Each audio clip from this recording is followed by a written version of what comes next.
Iran Israel সংঘাত রূপ নিয়েছে নিখুঁতভাবে পরিকল্পিত একটি ছায়া যুদ্ধের রূপে, যে যুদ্ধের মূল অস্ত্র হল টার্গেট কিলিং। একদিকে যখন ইরান ইসরায়েলের ওপর ক্ষেপণাস্ত্র ও ড্রোন দিয়ে প্রকাশ্য হামলা চালাচ্ছে, অন্যদিকে ইসরায়েল তার সবচেয়ে ভয়ঙ্কর অস্ত্র ব্যবহার করছে মানুষ, অর্থাৎ গুপ্তচর, ড্রোন এবং অভ্যন্তরীণ বিশ্বাসঘাতকদের মাধ্যমে এমন সব আঘাত হানছে যা কোনো মিসাইল কিংবা বোমা দিয়েও সম্ভব নয়। সর্বশেষ প্রাপ্ত তথ্য অনুযায়ী ইসরায়েল এখন পর্যন্ত ইরানের ২০ জন উচ্চপদস্থ সামরিক কর্মকর্তা এবং ৯ জন শীর্ষ পরমাণু বিজ্ঞানীকে হত্যা করেছে, একের পর এক নিখুঁত টার্গেটে। এই হামলাগুলো শুধু সামরিক দিক দিয়ে নয়, বরং মনস্তাত্ত্বিকভাবে ইরানকে একেবারে স্তব্ধ করে দিচ্ছে। বিশেষজ্ঞরা বলছেন, এসব আঘাতের ভয়াবহ দিক হল সবকিছু ইরানের মাটিতে বসেই হয়েছে, অর্থাৎ হামলাকারীরা ঠিক কোথায়, কে, কখন থাকে তার প্রতিটি তথ্য আগে ভাগেই তাদের কাছে ছিল। ইরানের সবচেয়ে সুরক্ষিত অফিস, আবাসিক ভবন বা সামরিক ঘাঁটিও এই হত্যাকাণ্ড থেকে রেহাই পাচ্ছে না। অনেক সময় ড্রোন চালিত ক্ষেপণাস্ত্র, আবার কখনো দূর থেকে নিশানা করে ছোড়া রকেট, সবই চলছে এতটাই নিখুঁতভাবে যে তা দেখে বিশ্বের গোয়েন্দা বিশ্লেষকরাও হতবাক। ২০০০ কিলোমিটার দূর থেকে ঠিক কোন ফ্ল্যাটের কোন জানালায় বিজ্ঞানীটি ছিলেন সেটিও ইসরায়েল নির্ভুলভাবে নিশানা করেছে। এই ঘটনায় ইরান এখন গভীর নিরাপত্তা সংকটে পড়েছে। দেশটির অভ্যন্তরে বসেই এমন হামলার পরিকল্পনা এবং কার্যকর বাস্তবায়নের অর্থ দাঁড়ায় তাদের মধ্যে ঘাপটি মেরে থাকা আছে এমন একাধিক বিশ্বাসঘাতক চক্র, যারা সরাসরি ইসরায়েলের গোয়েন্দা সংস্থা মোসাদের সঙ্গে কাজ করছে। ইরান এখন এই বিশ্বাসঘাতকদের খুঁজে বের করতে সর্বোচ্চ সতর্কতা গ্রহণ করেছে। এখন পর্যন্ত ৫ জন ইসরায়েলি গুপ্তচরকে গ্রেফতার করেছে দেশটির বিপ্লবী নিরাপত্তা বাহিনী। তাদের মধ্যে ইরানের শহর ইয়াজেদেই গ্রেফতার হয়েছে ৫ জন, যারা সরাসরি ইসরায়েলের হয়ে কাজ করছিল বলে ইরানের পক্ষ থেকে জানানো হয়েছে। তদন্তে আরও বেরিয়ে এসেছে ভয়ঙ্কর তথ্য। এই গুপ্তচররা শুধু ছবি তুলত না, বরং সামরিক ঘাঁটির নকশা, অবস্থান, নিরাপত্তা চিত্র, এমনকি অস্ত্র সংরক্ষণের তথ্যও পাচার করছিল। তাদের একটি গাড়ি জব্দ করা হয়েছে, যেখানে পাওয়া গেছে বিদেশি গোয়েন্দা যন্ত্রপাতি। এতেই স্পষ্ট হয়, ইসরায়েল এখন আর সীমান্ত থেকে আঘাত করছে না, বরং তেহরানের ভেতরে ঢুকে একের পর এক নেতৃত্ব স্তরকে নিশ্চিহ্ন করছে। এই টার্গেট কিলিং ইরানের জন্য শুধু কৌশলগত নয়, বরং নৈতিক ও মনস্তাত্ত্বিকভাবে এক বড় ধাক্কা। এর মধ্যে নতুন করে আলোচনা এসেছে জর্ডান। হঠাৎ করেই দেশটি তার একটি গুরুত্বপূর্ণ আন্তর্জাতিক বিমানবন্দর বন্ধ করে দিয়েছে এবং বেসামরিক বিমান চলাচলেও কঠোর নিষেধাজ্ঞা আরোপ করেছে। সরকারিভাবে কোনো কারণ জানানো না হলেও মধ্যপ্রাচ্যের একাধিক সূত্র এবং সংবাদ মাধ্যম দ্য ক্রেডেল দাবি করেছে, এই পদক্ষেপ ছিল সম্পূর্ণভাবে ইসরায়েল ও পশ্চিমা সামরিক চালান পরিবহনের জন্য নিরাপদ করিডোর তৈরি করা। যুক্তরাষ্ট্র এবং ইউরোপ থেকে ইসরায়েলের কাছে অস্ত্র পাঠানোর জন্য এই করিডোর ব্যবহার করা হচ্ছে, যার মূল আকাশপথ জর্ডান। আরও ভয়াবহ তথ্য হচ্ছে, যখন ইসরায়েল ইরানের তেহরান, ইস্পাহান এবং নাতাঞ্জ এলাকায় ড্রোন হামলা চালাচ্ছিল, তখন জর্ডানের আকাশে দেখা গেছে বেশ কিছু অচেনা যুদ্ধ বিমান। জর্ডানের রাষ্ট্রীয় সংবাদ সংস্থা পেট্রা জানিয়েছে, তারা ইরান থেকে ছোড়া কিছু ড্রোন ও ক্ষেপণাস্ত্র ভূপাতিত করেছে, যেগুলো তাদের সীমানায় আঘাত হানতে পারত। কিন্তু বাস্তব বিশ্লেষণে বোঝা যাচ্ছে, এসব ড্রোন মূলত জর্ডান হয়ে ইসরায়েলের পথে যাচ্ছিল, যার আংশিক প্রতিরোধ দেখিয়ে জর্ডান নিজেদের নিরপেক্ষতা দেখানোর চেষ্টা করেছে।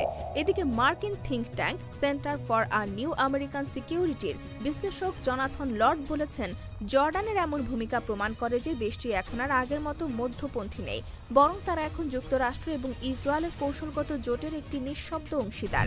তাই যুদ্ধ যতই ইরান ও ইসরায়েল নিয়ে থাকুক, এর পর্দার পেছনে জড়িয়ে পড়েছে একের পর এক রাষ্ট্র, যার মধ্যে জর্ডান অন্যতম।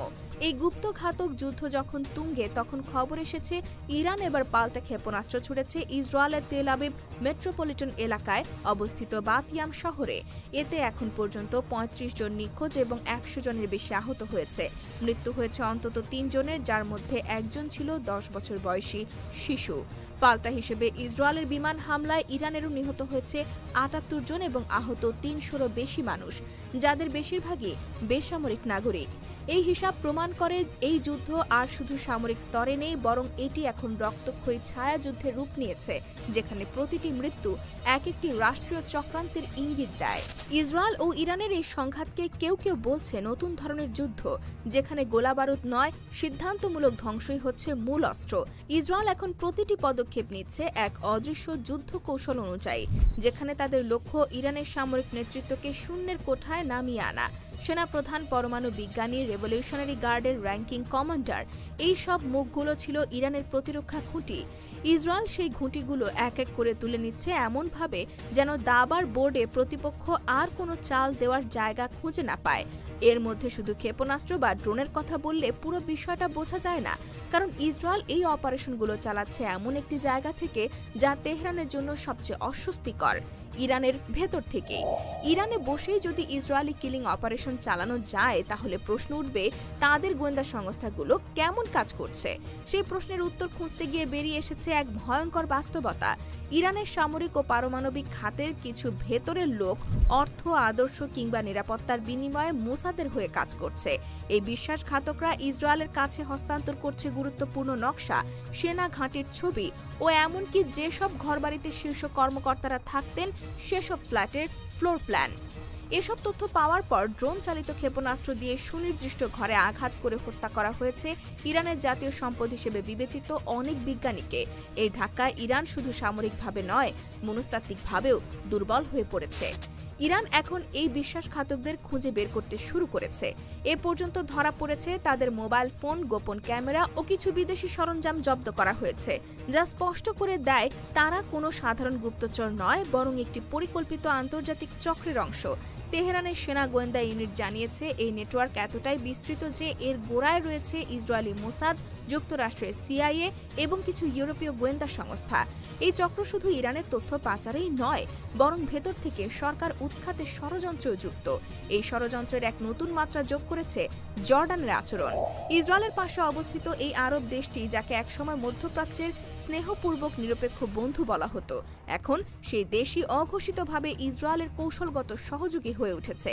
যখন ইরান হামলা চালাচ্ছিল ইসরায়েলের বিভিন্ন স্থানে, তখন জর্ডান তাদের আকাশসীমা বন্ধ করেছিল।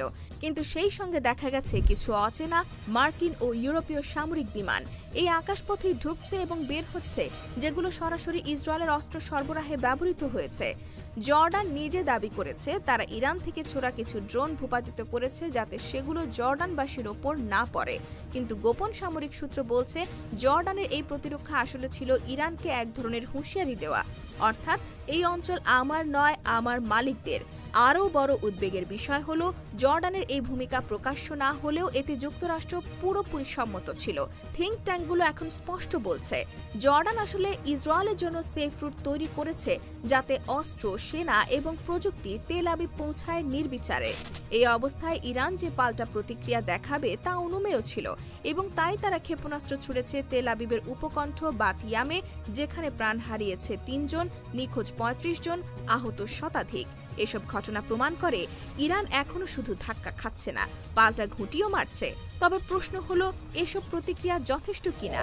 বিশ্লেষকরা বলছেন ইসরায়েল এ যুদ্ধে কোনো সাধারণ বিজয় চায় না, তারা চায় ইরান শাসিত ইসলামী শাসন ব্যবস্থার স্থায়ী পতন। এজন্য তারা মুখ্য নেতৃত্ব ও প্রযুক্তিগত মস্তিষ্ককে সরিয়ে দিচ্ছে একে একে, যেন ইরান আর সামলে উঠতে না পারে।